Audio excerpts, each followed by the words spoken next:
गांधी आजादी के पहले भी अनशन करते थे, आजादी के बाद भी अनशन करे दो, लेकिन बंटवारे के मुद्दे पर उन्होंने कोई अनशन नहीं किया, कोई आंदोलन का ऐलान नहीं किया। जब उनसे पूछा गया प्रार्थना सभा में कि आप अनशन क्यों नहीं कर रहे हैं, आप किसी आंदोलन क्यों नहीं करते हैं, तो गांधी जी ने बड़ा बेहुदा जवाब दिया। मैं अगर ये शब्द इस्तेमाल कर रहा हूं तो सोच समझ के कर रहा हूं। गांधी जी ने कहा कि आजकल मेरी सुनता कौन है, कांग्रेस में मेरी कोई सुनता ही नहीं है, तो मैं क्या करूंगा आंदोलन करके। तो मेरा सवाल यह है कि वो अदनंगा फकीर, गांधी को अदनंगा फकीर कहा जाता था, वो अदनंगा फकीर जो एक खादी की धोती और खादी की एक चद्दर डालकर दुनिया की सबसे ताकतवर सत्ता जो लंदन में टेम्स नदी के किनारे बैठी हुई थी उससे टकरा सकता है, दुनिया के सबसे ताकतवर नेता विंस्टन चर्चिल से टकरा सकता है, वो गांधी क्या पटेल और नेहरू से नहीं टकरा सकते थे?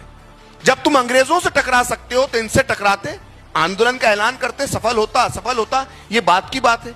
गांधी जी के कई आंदोलन असफल हुए, लेकिन उन्होंने कोई आंदोलन का ऐलान नहीं किया। जब 15, 16, 17 जून हम पहुंचते हैं और कांग्रेस की अखिल भारतीय समिति की बैठक होती है, उसमें जब बंटवारे का प्रस्ताव रखा जाता है तो गांधी जी उसमें शामिल नहीं होते हैं पहले दिन बैठक में, लेकिन उसमें जो पुरुषोत्तम दास टंडन होते हैं, हिंदूवादी नेता थे कांग्रेस के, वो बहुत ही अच्छा भाषण देते हैं, बड़ा भावुक भाषण देते हैं और माहौल बदलने लगता है। फिर एक खान अब्दुल गफ्फार खान होते थे जिनको हम फ्रंटियर गांधी, सीमांत गांधी कहते हैं, उन्होंने बड़ा भावुक भाषण दिया कि वो 6, 6.5 फीट के थे और पठान थे और वो रोने लगे उसमें और कहा कि आपने हमको भेड़ियों के हवाले कर दिया।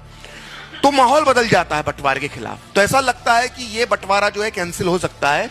तो गांधी जी को विशेष तौर पर आमंत्रित किया जाता है अगले दिन उस बैठक में, और गांधी जी फिर वही दलीलें देते हैं, हिंदुओं पर दोषारोपण करते हैं और बंटवारे के पक्ष में माहौल बनाते हैं और बंटवारा भारत का हो जाता है।